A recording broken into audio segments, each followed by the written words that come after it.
Welcome to another episode of the Halas Huddle podcast. Here are your hosts. The middle with the 15 to the 20, breaks free of the 25 to the 30, to the outside, 40, midfield, 40, 30 to the coast, 20, 15, Hester 5, touchdown Bears! What's up, Halas Huddlers? Hello. All right. Bears win. It's a Bears win. It's a after Christmas miracle. And undefeated in 2025, baby. Hey, hire Thomas Brown right now. He beat the Packers. That's right. All you got to do is beat the Eberflus Packers. could do. Yeah. Right? As always, I'm Rob Schwartz with Bear Goggles On. With me tonight, Bob Weiss, Justin Onayemi. How you guys doing? Great. I mean, it's been a long time, if ever, feel like since we talked after a Bears win. I don't even really know how to watch a game anymore, but Yeah, I mean, especially this game, I had no idea what to make of that first half. Like, what are we even watching? The Packers are doing their best Bears impression, and the Bears they had more points than offensive yards, right? Is that? oh yeah. I mean, you're winning the game with negative yardage. Like that's It's not like, typical. what's going on? Yeah, I was loosely watching, and when they went to do the field goal to win the game, right? Well, two things. One, the DJ Moore fumble, I was like, okay, they're just trying to lose this game at this point. Yeah. And then they march down, they get ready to kick the field goal, and it's 51 yards, I think.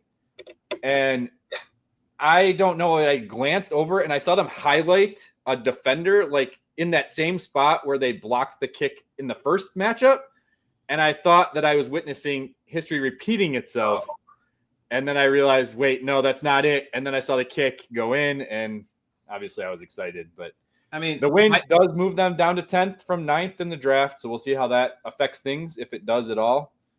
my two biggest takeaways are you finally end this ridiculous streak you had against the Packers. So we don't have to hear specifically those types of numbers, even though clearly you could still say the history is not in your favor. And what it does to the Packers going into the playoffs. They now are going to face the Eagles, I believe, and that's not a favorable matchup. So maybe you hurt the Packers' chances a bit. Yeah. And, we obviously been very frustrated by this team all year, but, I like Thomas Brown as a man. I mean, I like Caleb Williams as a guy who just hasn't quit and stuff. I'm happy to see them get a win, kind of go into the offseason on a good of a note as can be, considering everything else that has happened this season. So good for them. As Ozzie Guillen would say, winning is fun. Yeah. I don't think it's been confirmed yet that he's going to get a head coaching interview. I have a feeling they probably will at least give him an interview. I do believe Brian Poles said as much on his pregame interview today with Moniak. I'm pretty sure that's what I heard. If I apologize to you out there if I'm mishearing, but either way, I think he should at least get an interview. I don't think he's going to get the job, but it will be interesting to see if this game plays any part in that decision making. We'll talk about that. You mentioned Ryan Poles. Tomorrow is Black Monday. We've already let go of Matt Eberflus. He is gone, no longer a Chicago Bear. Shane Waldron was fired earlier.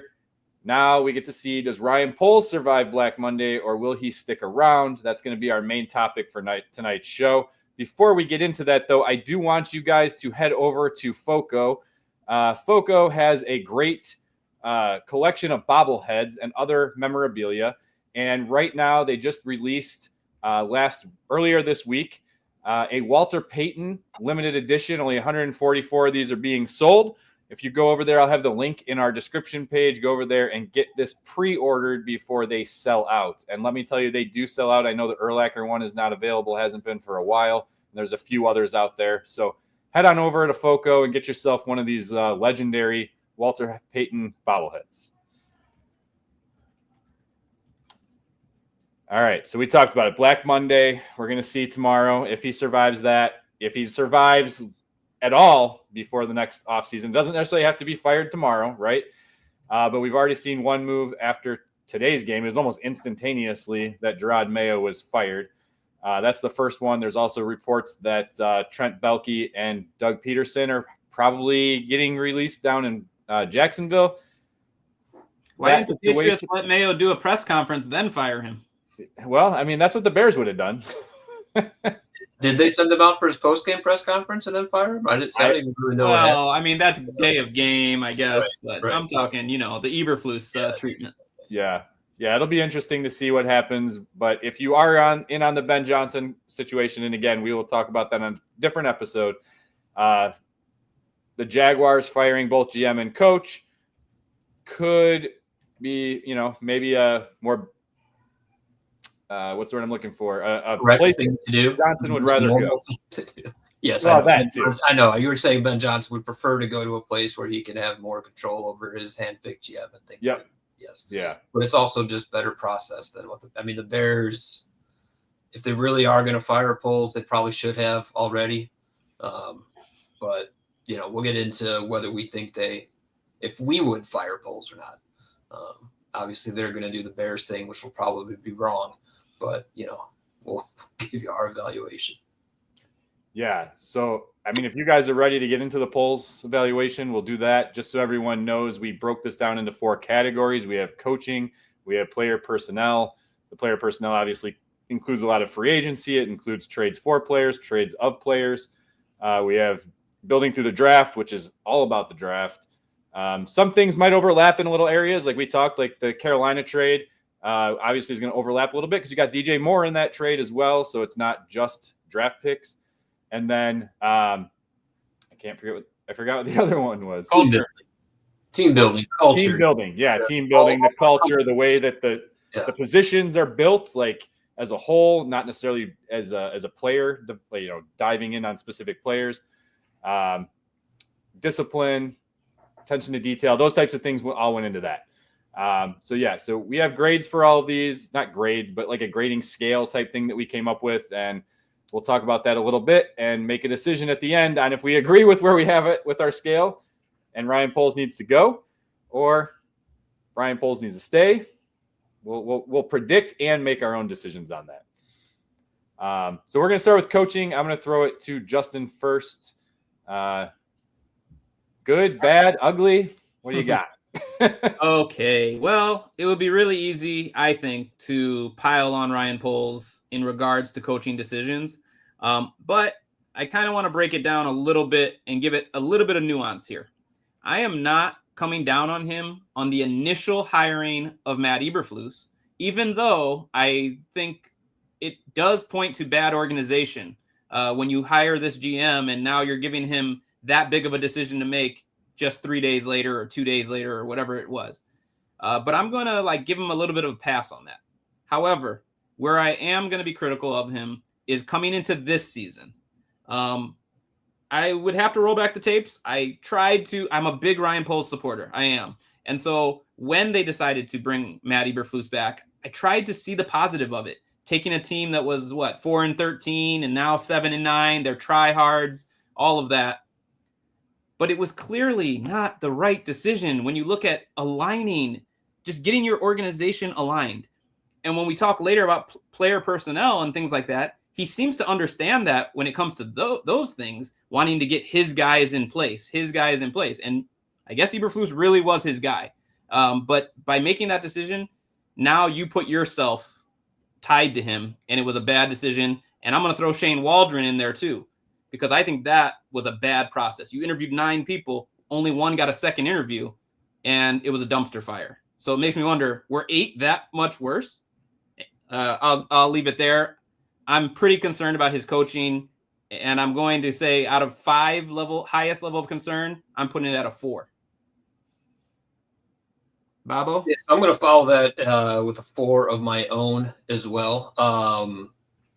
And really, when I went through all these decisions I kind of was weighing them on 3 different kind of criteria. One was process, was the thought process at the time. At the time the decision was made, is it defensible? The other one is just kind of impact, what were the results, how good or bad was it? And then the other one, especially when it comes to coaching and maybe a little bit of culture, how much it may have went poorly, but how much of that is on the culture the McCaskies have built and not necessarily Ryan Poles. So when it comes to coaching, I've got a 4 out of 5, and it really all is because he retained Matt Eberflus.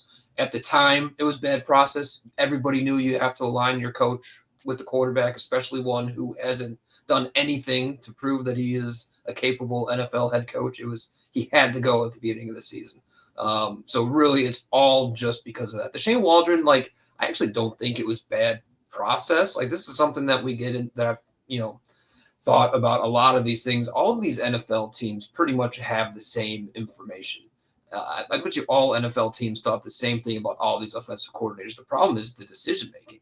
For whatever reason, the decision was made to go with Shane Waldron when, maybe some other ones would have been better. But I think we also have to blame Matt Eberflus for a lot of Shane Waldron's deficiencies. Shane Waldron was perfectly competent. I'm not saying he was great, but he was perfectly competent under Pete Carroll, who had control of his organization.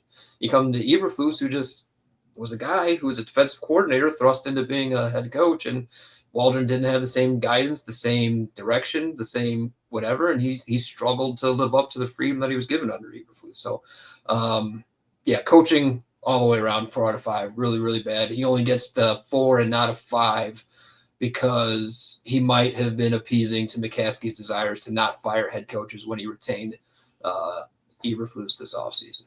And 3 years left on his deal. Right. Yeah, so I'm just slightly less aggressive with my number here. And then you guys, I gave this grouping a 3. And the reason being is I give him a 0 when it comes to hiring Matt Eberflus. He had 3 guys to choose from. They were picked by Bill Polian and McCaskey, who honestly just need to just stop, go away. And then he had a connection with them a little bit with the agents. I'm sure that played a little bit of a part in it. When you get to the end of 2023 and he's not firing him, to me, I do think that is put on polls just as much as it is the McCaskeys and Kevin Warren. The main reason is I think the McCaskeys were obviously pushing for Eberflus to stay. He's that type of coach. He loves the history. He loves the defense. And for some reason, the McCaskeys just eat that shit up. So I think they were a big influence in retaining him.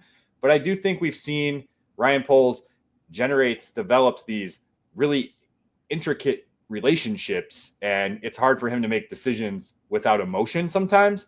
And I do think that played a part in it, right? So that right there. The Shane Waldron situation is interesting because we had him in our top 3 when we went through our picks last year. But like Justin said, and I know it kind of goes against what Bob said, but the process to me here is not working because you're only interviewing him once or twice, and he's the only one. And then you see guys like Cohen and other guys go on to other positions as OCs, and they shine. Is it just because it's different culture? What would a second interview with these other ones have done? I don't know, but to me, the process is you got to narrow it down. Strangers that you've never met before. Anything the bad process, I think, was bringing 9 guys in. How do you not know? Have a better idea of what the landscape is across the league of potential offensive coordinators. The thing is, they thought that he could handle more from a leadership perspective than he actually was, and that's something that I don't know. Maybe an extra interview with Liam Cohen. Liam Cohen would have proved himself to be a better leader because of a second interview, but And my issue with Waldron though is that the attention to detail stuff that came out from players. He wasn't pushing the guys hard enough. It was kind of a loosey goosey type practice for the offense a lot at times. But going back to your thing, to me, in all of HR type situations, unless one candidate drastically stands out from everyone else, and I can't imagine Waldron did that in this situation. When you have a group of interviewees, you typically narrow it down to at least 2, 3. And you bring them all back for second interviews. When I got my job, I literally took 7 interviews. So a little bit of overkill, but I understand it was a 3-day process with multiple people. So it's more like 3. I would think you need at least 2. That's just how I think. So I don't want to drag coaching on too much, but I just want to ask a question, Rob, based on something you said. Do you think that, and this goes to something Bob brought up, do you think that Waldron had a reputation for running loosey-goosey practices in Seattle? To be honest, the way that Jackson Smith and Jigba responded on CHGO and asked if they were live on air, I think there were some issues when it came to players not seeing enough from their offensive coordinator.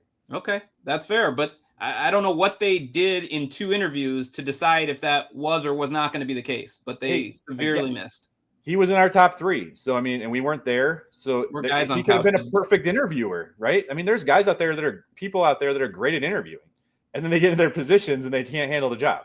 All right. So he could be a great interview. One thing that I'll lend some credence to bad process with the way Waldron was hired is that how much Eberflus' opinion affected the hire and how much of that opinion was based on Waldron not being a threat to his own job security.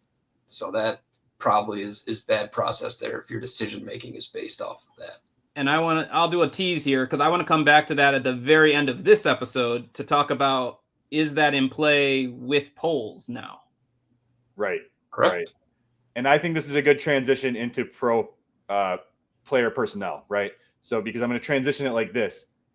I also think an issue with Ryan Poles is that he gives too much input from his head coach when making some of his personnel decisions, whether it's based on scheme, whether it's based on what Matt Eberflus wanted, especially on defense. I think that could play a part in why some of these guys were picked. And that brings us to that next section, right? And again, it's a 0 to 5 scale. This is going to include things like the complete teardown in the first season. I see online all the time, letting James Daniels walk and not finding a person to fulfill that position on that offensive line. The Khalil Mack trade, and now he's having, another good season for the Chargers. Larry Ogunjobi signing and then reneging because they signed him. Then they give him a physical and then they take the contract away. All of those things played a part. Also, each year, who did they bring in free agency, right? In the beginning, it was a lot of 1 year, 2 year deals. Then you move on. You got the Clay Chase Pool trade, the Roquan Smith trade, the Robert Quinn trade, letting David Montgomery go, Darnell Mooney go, re-signing Kmet, Cairo Santos, trade for Montez Sweat. There's a lot involved here. So I'll go to Bob first.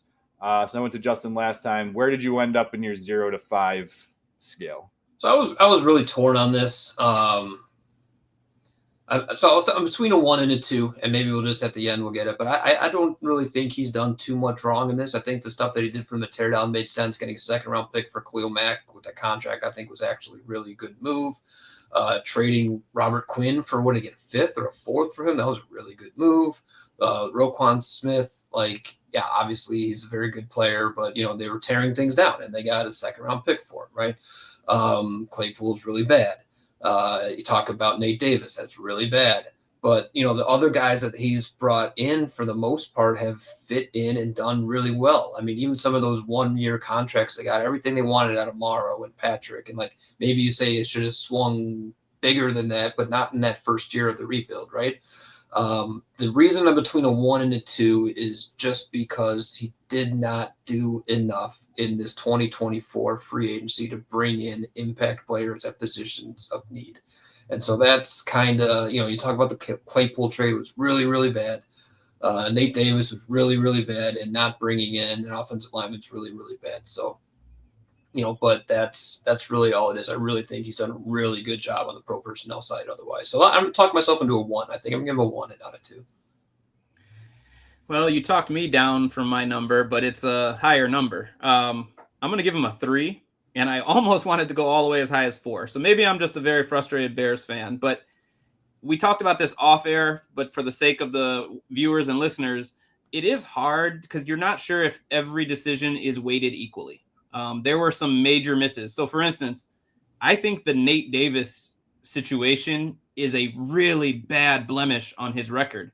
And we know there was a family matter, but it's more so the fact that back to this idea that the league kind of knows a lot about how the league is. And he had a reputation for not being a guy that wanted to practice, not doing that. So you talk about culture. You let culture be a reason, and I know we're not talking draft yet. You let culture be a reason you don't go after a Jalen Carter, but then you bring in a guy like Nate Davis, who clearly is bad for the culture. You trade for a guy like Chase Claypool, and at that time, I liked the move. I thought it was gutsy. It was weird because they were not in position. But he wasn't just bad. He was bad and hurting the locker room. And letting James Daniels walk in and of itself is not the worst move a GM could make. I think at that time, he really did want to I want to build my own thing here. And it took a long time before he signed any player that was inherited. But you didn't do anything to replace him. And it goes hand in hand with the draft. But year after year after year on this Halas Huddle shows, we keep talking about the same holes. And at some point, even if you are hitting in some of these smaller moves, if you're not addressing the bigger thing that needs to be addressed, that's got to hurt you as the ultimate decision maker. So I'm going to come down to a 3, but I was getting a little hot on, I think I named a few of the ones that really wanted me to go a little further with it, but I'll go with a 3. So I was almost at a 3, and then I dropped it down to a 2 because I reminded myself how much I liked the Chase Claypool process at the time, trying to get another weapon in for Justin Fields, right? Because they really didn't have anybody outside of Mooney at that time.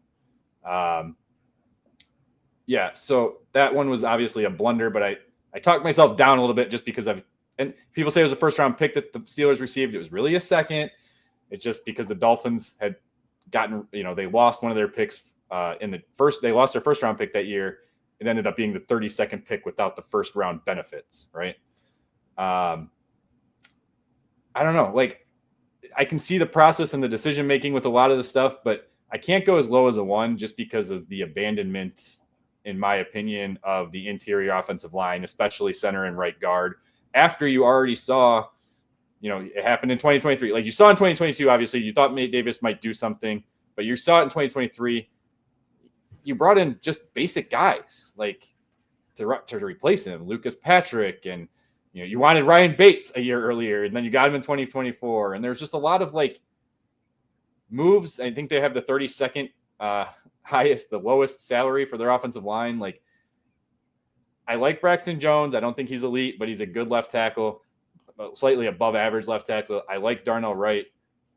Tevin Jenkins is all right too, but hurt too much. And you didn't focus enough on the area that we're still seeing. Like Justin said, we're constantly talking about the same holes. That interior offensive line was the same hole after 2022. It was 2023, and it saw it again this year. And that right there is honestly enough that some people just want Ryan Poles fired for just those things and don't care about anything else.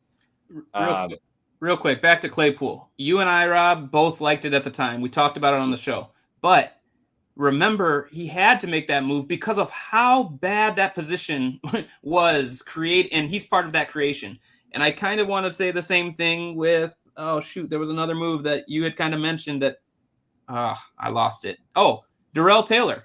I like that, but he should be a rotation piece, and that's what he is. But you still don't have the actual edge rusher you need across from Sweat.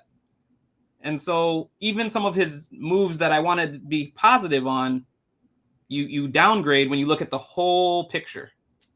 So I will say some of this is what I was factoring into the team building component, right? Like evaluating him on the moves he did make, and then the stuff that did or didn't work, an all-encompassing type of thing on the team building part.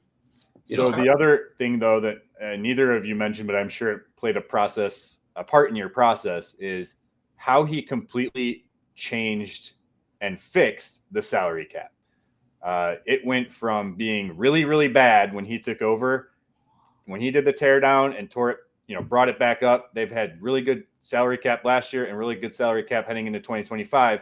Now the question is, are you using it correctly? So again, I couldn't go down to a 1. Didn't go up to a 3. I settled on a 2. Yeah, so that's why I don't really ding him at all for the James Daniels. I think it was fine. I didn't want to mug up the books with an $18 million a year guard, and he was hoping, I think, to get a compensation pick, but he ended up being undisciplined on the signing part, so he didn't get a comp pick for it. Was it Pringle and somebody else who caused the? What about? And let me throw one at you guys. See if I can move your scores at all. What about Edmonds? At the price point, is that a wise use of the money? I mean, because we talked about trading Roquan and you're tearing it down and you got assets, but you paid almost that much for Edmonds. Yeah, it was $2 million less, I think, total between Edmonds and Edwards combined, right? So I get where you're going with that. My only thing with Edmonds is I really liked him as a player coming out of college. I liked him pretty well when he was in Buffalo, but obviously they didn't retain him, which was kind of a indication. I also don't know if he was put in the best position to succeed in Eberflus's defense. I don't know if he'd be better off in more of just like a I don't know, less of a – I know he's decent at coverage, but he's not Roquan Smith, so maybe something that's not quite as coverage-based. I mean, I think he's playing to his contract. I mean, he's not making Roquan Smith money. He's making enough of an entire Pro Bowl veteran less than Roquan Smith. You know, it's like people get surprised how much money number 4 starters in MLB make, but it's just as long as they have a 4.2 ERA, they're making their $16 million a year. So I think that has been fine. Didn't move your number. All right. Well, that's it for the first half. We're going to take a quick break for the YouTubers. I'm going to throw this up here. This has our link to our sign-up page, signupexpert.com/huddle. Go ahead and check that out, and you'll find the best sports books in your region, best betting odds. By checking all that stuff out, you give yourself an advantage in pretty much any sport that you can think of. They have available on some of these sports books. So again, signupexpert.com/huddle. Use that link and help support the show.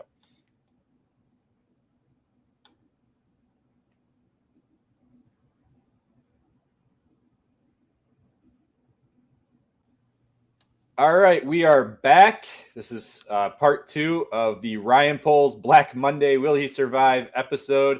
Also, a small Bears-Packers win recap. Just the fact that they won, I got to say it again. So go Bears, claws up. On the first half, we talked coaching. We talked pro personnel. Justin, Bob, I hope you're keeping track of your own scores because I was only keeping track of mine and not yours. I'm written down.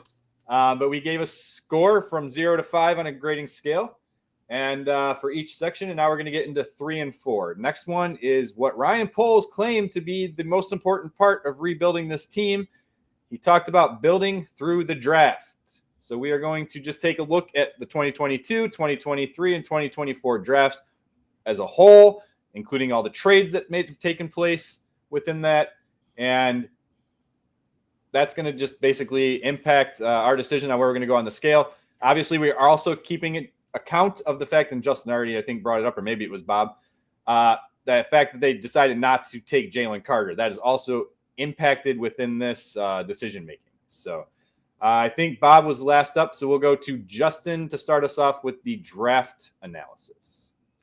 All right. Yeah, I mean, when you make a statement that you're building through the draft, I mean, that's kind of what you're supposed to say as a GM, and it was nice to hear. Has he lived up to that billing? Probably not, but you don't hit on all your picks in the draft. If you go all the way back to his first draft, and we talked about it with the money, he came into a bad situation with the cap space. He also didn't have a first-round pick, and I believe they only had 6 picks coming in the draft, or 5, I'm not sure. He turned that into 11. And when you realize as a GM that especially the later we talk, 4th, 5th, 6th, 7th round, now you're just throwing darts at a dartboard. So I look at that first draft as you got a very good player in Kyler Gordon, a very good player in Brisker. Now, unfortunately, with the injuries and specifically it being concussions, that doesn't look as good. But I'm not going to knock Poles on the pick. Velus Jones, that's a terrible pick. There's no defending it. He's not even on the team a few years later. He didn't really help the team in any way, and you can't miss on 3rd-round picks. How great would it be for that to be even a serviceable offensive lineman when you look at the current roster? But you get Braxton Jones in the 5th, so that's a very, very good pick. I wouldn't really say you made mistakes after that, but he picked up a few good guys late, and like I said, he got 11 picks instead of 5. Now, go forward to the 2023 draft, passing on Carter. I'm okay with that, but it's because you don't have a culture that could support it, and you're making a lot of moves that aren't going towards building something better. Darnell Wright, Javon Dexter, Stevenson, these are good. Obviously, Pickens goes into the bad, and I don't know what to make of Tyler Scott.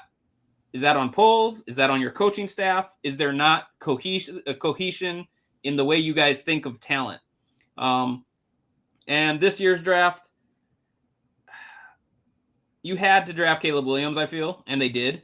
Now, Odunze, Amagaji, Torrey Taylor, it's like you have a bit of an arrogance factor here. Like you think you're way closer than you actually are. Because Amagaji's a project. He came out of the Ivy League. He came in hurt. Taylor's a punter. A good one, yes. But you're looking at all the things you're still missing. And could that also, I dinged you on the personnel Could you have filled these with free agents? Yes, but you didn't. And now you're also not hitting in the draft. But that being said, I do think he's hit on some good picks. I'm going to go 2. Yeah, so I've got him at a 2 as well. You did a nice breakdown of what's going on there. Obviously you're starting off as a 0, and in love, like I've always wanted our GMs to trade down and get picks, acquire picks. And that's what we've seen this GM do over and over and over again until the 2024 draft, where he traded everything away for Keenan Allen, for Ryan Bates, for Darrell Taylor, for, just all of a sudden we didn't need the draft picks anymore. And we talked about the Tory Taylor punter pick as being the pick of a GM who's feeling himself a little bit. Amagaji, a injured project out of the Ivy League in the 3rd round, right? So really, I mean, the 2 is really almost all just for this draft, and he drafted a franchise quarterback, And I'll also say that while I think there's some good players, and it's really hard for me to judge him on his draft picks, not really being able to compare to other GMs' draft grades. Like I'm not looking at the Tennessee Titans picks over the last 3 years too to see how many they've hit on, right? Like it's hard to compare that way. But what you can say is that none of these guys have even been Pro Bowlers yet.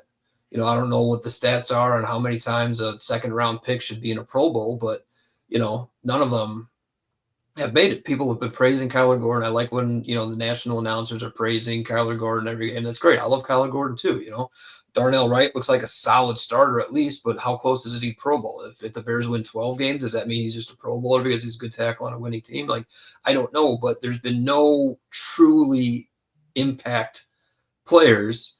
Caleb Williams, I was trying to dig it out. I don't know if you guys could hear something go off on my computer before, but did you guys see the graphic in about the 4th quarter? They talked about Caleb Williams' stats compared against other number 1 overall picks.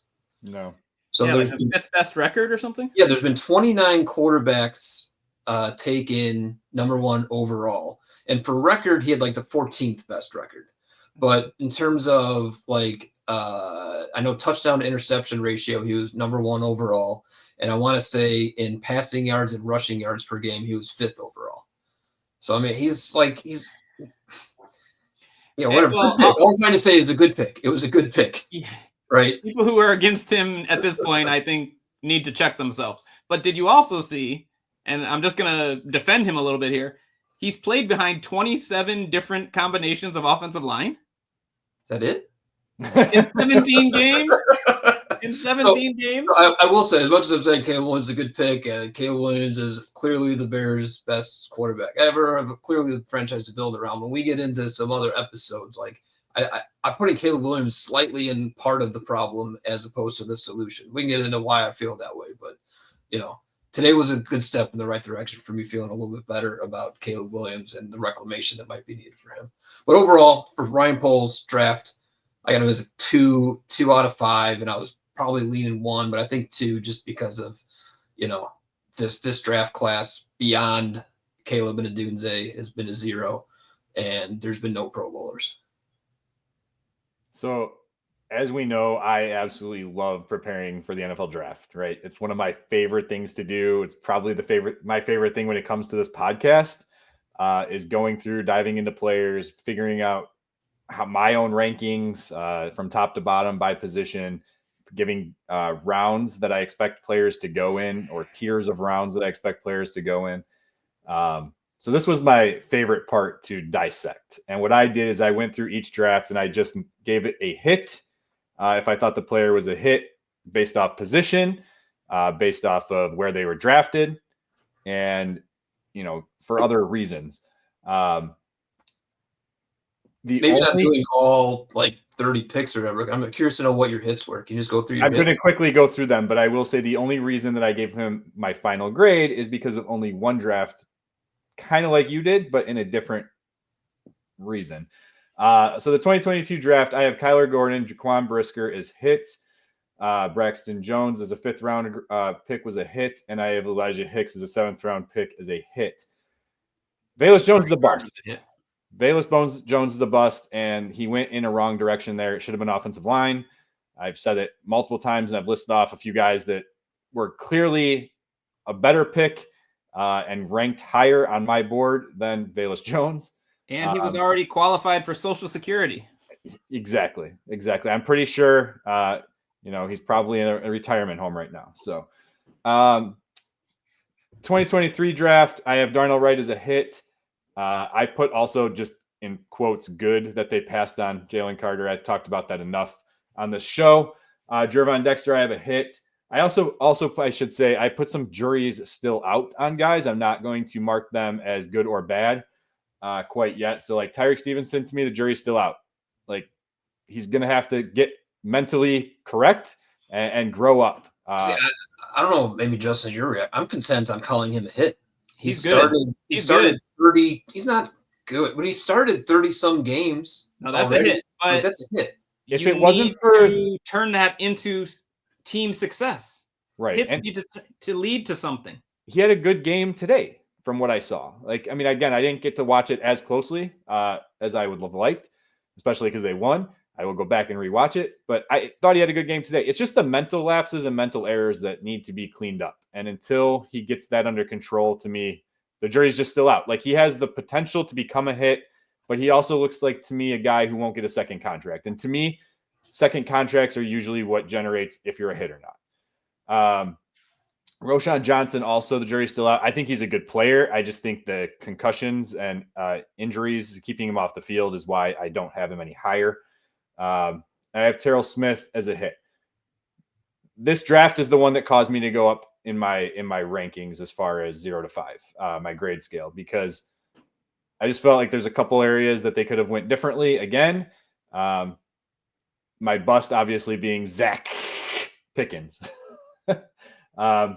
Then obviously this 2024 draft, Caleb Williams a hit, Rome Odunze a hit, bust. And I shouldn't put bust yet because it's only been 1 year. But Kyron Amagaji, I'm sorry, I don't see enough out of him. I'm worried about on an offensive line this bad. You needed to get more out of a third round. Correct. And I get that he was a developmental player and he has certain traits, right? Right. But it just, I don't know. Like there's something, I just don't see him come. Just like I thought Velus Jones was a bust after his first year. I thought Zach Pickens was a bust after his first year. I think Amagaji's a bust after his first year. So prove me wrong. Please. I would love if you prove me wrong. I have Torrey Taylor as a hit, and I know you guys hate it, but I have him as a hit. He played very well.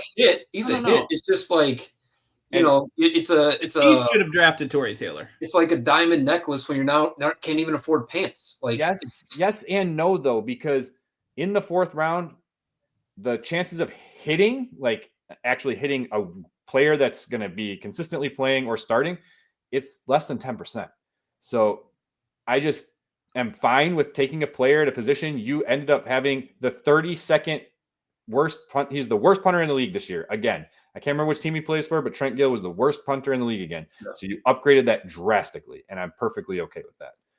And then I have Austin Booker as the jury still out. Chances of a fourth round offensive lineman hitting for the Bears would be higher because the need is so much greater.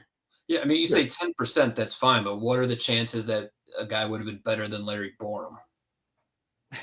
It's a good chance. But that goes also. That's what you're talking about. Like, you're going to forego these chances to build in the trenches just by filling your locker room with athletes that you like. But then when you pass on that opportunity to draft a punter, then you don't have athletes that you like in your offensive lineman room. I get it, but to me, it's a lock. Yeah, I am not saying that Torrey Taylor is not a hit. Like Torrey Taylor is a very good punter. It's a hit on a pick.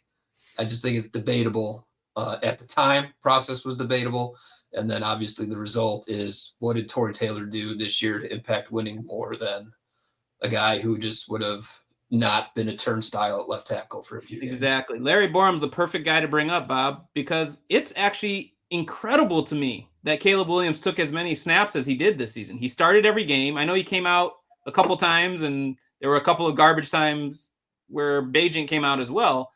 But getting depth, getting rotation pieces on an O-line when you've spent the first pick overall on what you hope is a franchise quarterback, you are helping him in the field position game by getting a guy like Taylor. But he can't even be out on the field if you have guys who can't block. And somehow he made it through. Talked about this in a previous episode too, about how like I love Roma Dunze. I think he's way better than maybe his production has shown. I think he's a great pick. I still think he was the best player available. But because your team building as a process was so bad, maybe you should have drafted more for need at that pick. And so it's kind of the same thing with Torrey Taylor. Like, he's a great punter. I'm happy he's on the Bears. He's a very good player. But the rest of your team building was so poor that maybe you should have drafted for need there. Now, you needed a punter. I know you needed a punter. We had a worst punter in the league. You're right. But, impact. So just to wrap up my draft thing here. So Caleb Williams was the right decision. I'm sorry. I know everyone, I shouldn't say, but it's a hot topic between should they have kept Justin Fields in the hall or do they move on and draft Caleb Williams?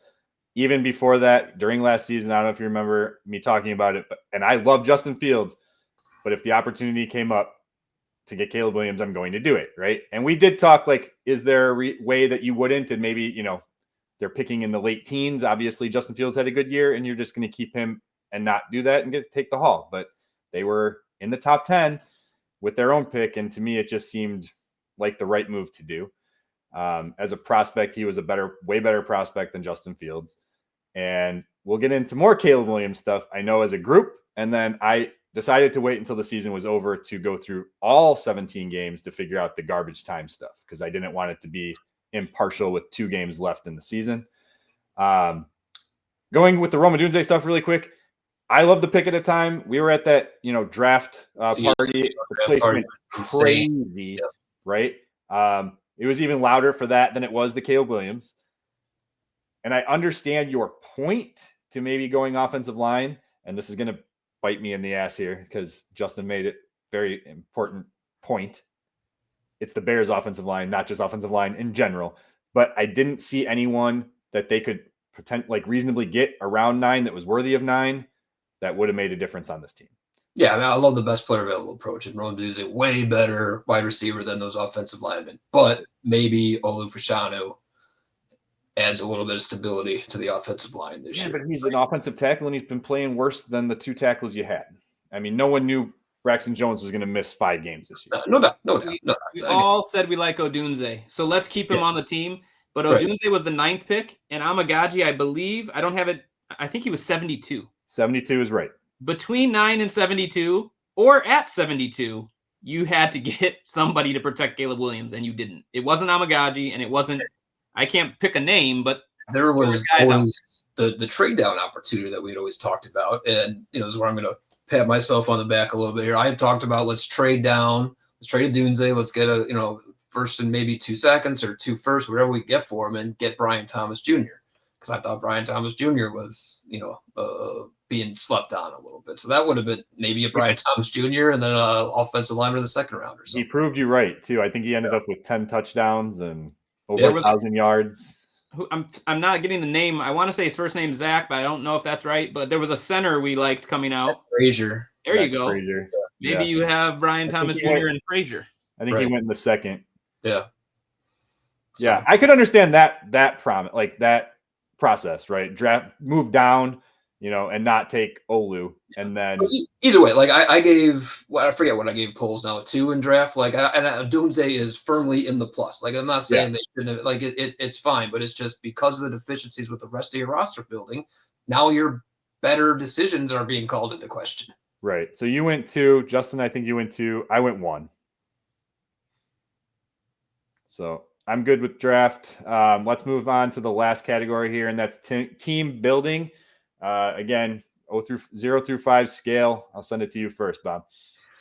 So I'm going 4 out of 5 here. I've had to mention it before, just like every point we've been going through, how just all these decisions are kind of tied together, right? You let your coach make one of your biggest free agent acquisitions on the offensive line, and it was one of your biggest problems, right? You're brought in these players who apparently aren't self-motivated. So when you hired an offensive coordinator who also can't motivate them, then the team just completely just tanks out, right? Talk about discipline. You at a certain point, enough was enough. So I understand what happened after the game in Detroit with Jalen Johnson and other players vocally say, hey, enough's enough. I get that. But what I don't like is then all of that being made public somehow with all the leaks that are coming out, right?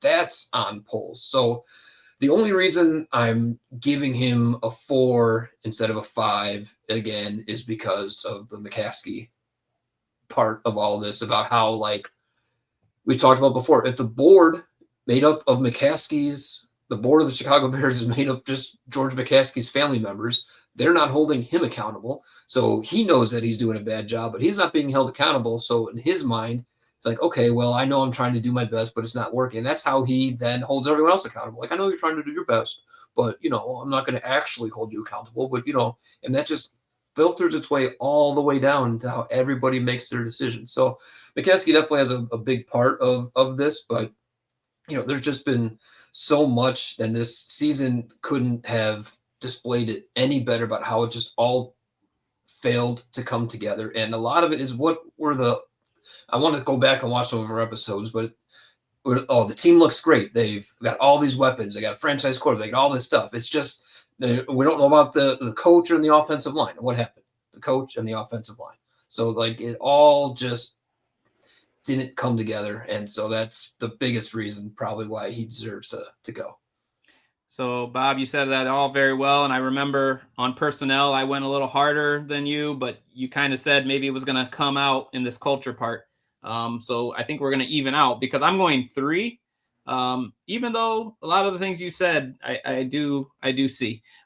It kind of has like the emperor has no clothes kind of feel, because there are so many indications of a bad culture, and it does go even above Ryan Poles, clearly, but all while saying that your culture is so good. And so that's very alarming. And that's also when we make our final decision on what we would do, that's what has me kind of leaning even harder in a direction I'm surprised by, is you can't keep doing this way, thinking you're doing it right. It's kind of like when the final days of Eberflus, where he's like, yeah, I liked what we did. No. And you're seeing that a little bit in the design of this team, and that falls on Poles at this point. So I'm not even going to go into all the specifics. I think one thing we didn't really talk about, and I don't know his exact fault in this, but you are pretty high up on the chain. You're firing coaches. There's a lot going on that's ugly, and you're not winning. I mean, had they been winning more, maybe a lot of this isn't seen the way it's seen. But the fact is the facts, and you're not winning. I got to go a 3 here, which is pretty high level of concern. I ended up going with a 3 also. I kind of just led with the number here this time, but you guys touched down pretty much a big chunk of everything, so it's not much else to discuss. We saw defensive coordinator leave because of unforeseen personal circumstances that we can't discuss because we don't know all the full details. You saw the running backs coach get fired for, detriments to the team or whatever it was, but they didn't really give a full detail of that either. I almost wonder if he was actually being like aggressive and swearing and telling these guys you guys aren't shit. We need to get better, blah, blah, blah, blah. But yet that in itself is kind of against what George McCaskey does. There's rumors that he tells fans in the stands to not curse when he's there at opposing games. So I get having that, moral code, but you're also like, people are all different.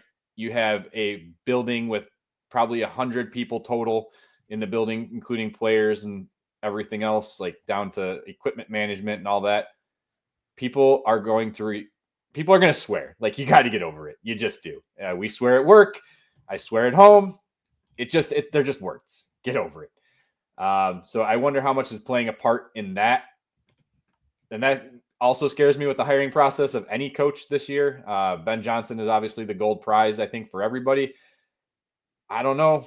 I don't know if he's the type of guy that's going to swear. I don't know if he's going to meet that criteria. I know the McCaskeys don't like to pay assistants very much, even though they'll pay their head coaches because that's more public and on paper. So it's like, are you even going to give him a chance to build the staff that he needs? I don't know.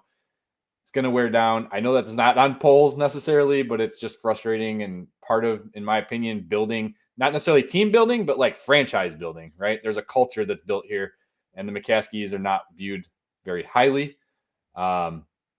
But the attention to detail and the discipline are my two biggest reasons on why I gave them bad team building. I kind of left 2022 and 2023 alone because it seemed like the locker room and the culture were fine in 2023 despite the losing. But now you add a lot of those guys are still here, and now they're going through another, what was it, 12-game losing streak this year after 11 or 9 the year before? I think 10. 10? We thought it was going to be 11. Okay. But yeah. So again, another big losing. I mean, winning cures a lot. So you have all those losses piling up. There's no wins even in between to break it up. That's when you're seeing those leaks come out. That's when you're seeing players go after coaches, whether it's in the media or in the locker room. Three. I got nothing else to say. It's disappointing because this is the part that just keeps on going. That's why I don't really know if I can blame polls that much because it's been this way for decades.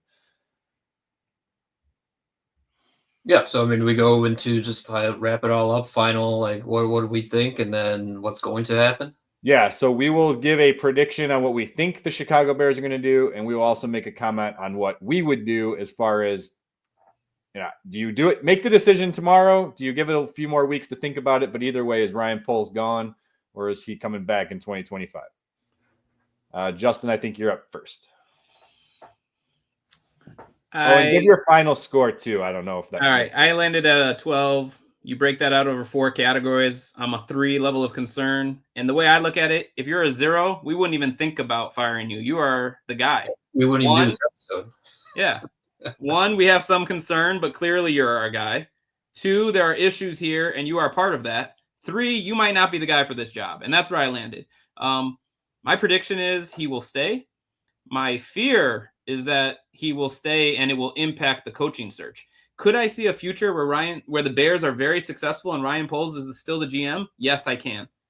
But has he done enough to show that he definitely is that guy? No.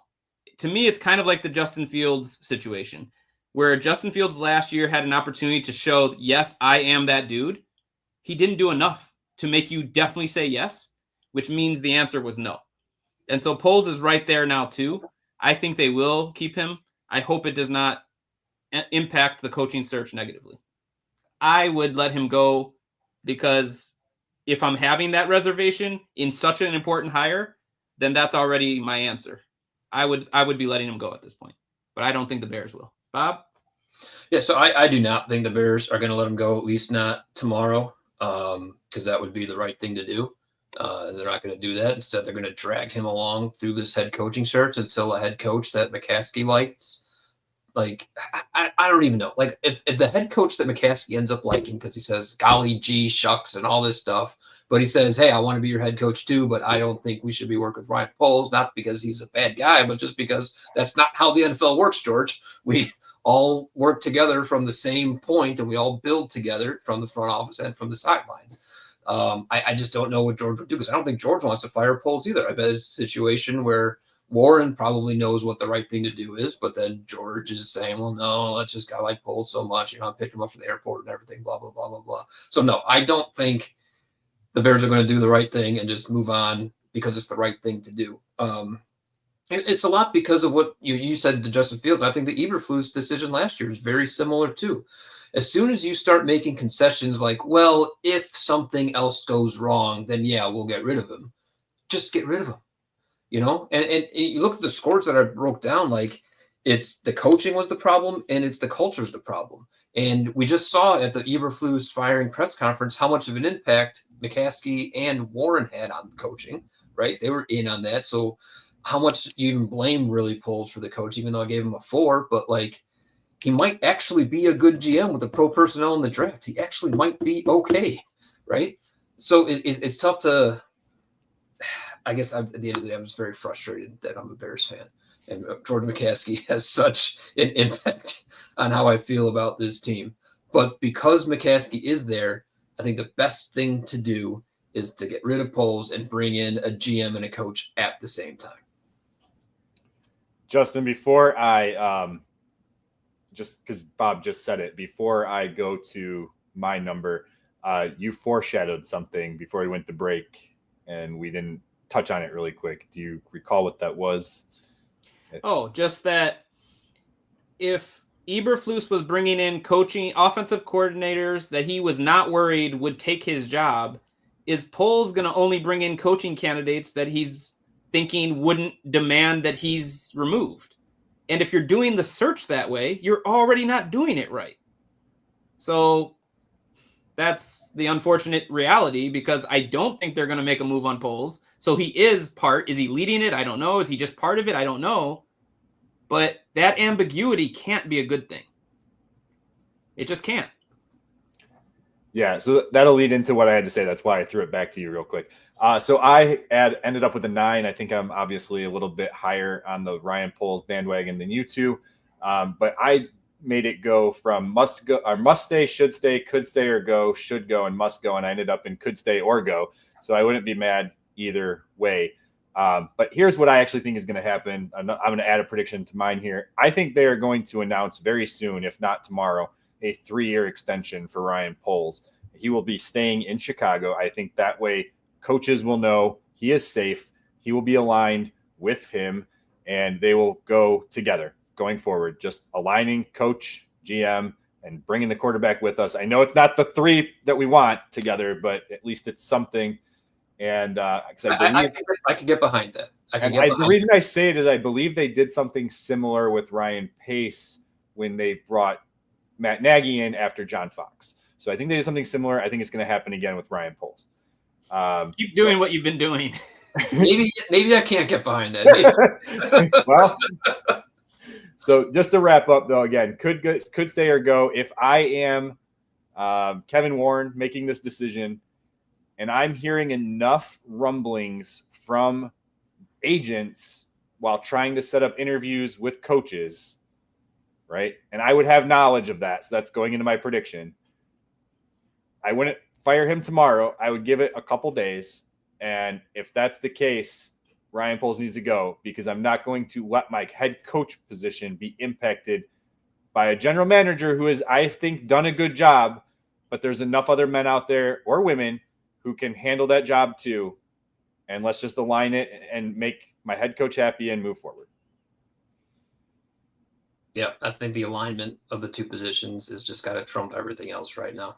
And I know that's given a lot of power to head coaches, especially guys who might be like, duds. And guys who don't even work for you. Yeah. So, but it's just, it should have been aligned with the quarterback and head coach last year. So now you can't get all 3, but you can at least align 2 of them. And you're aligning it with your president, who wasn't president when Ryan Poles and Matt Eberflus were hired. Correct.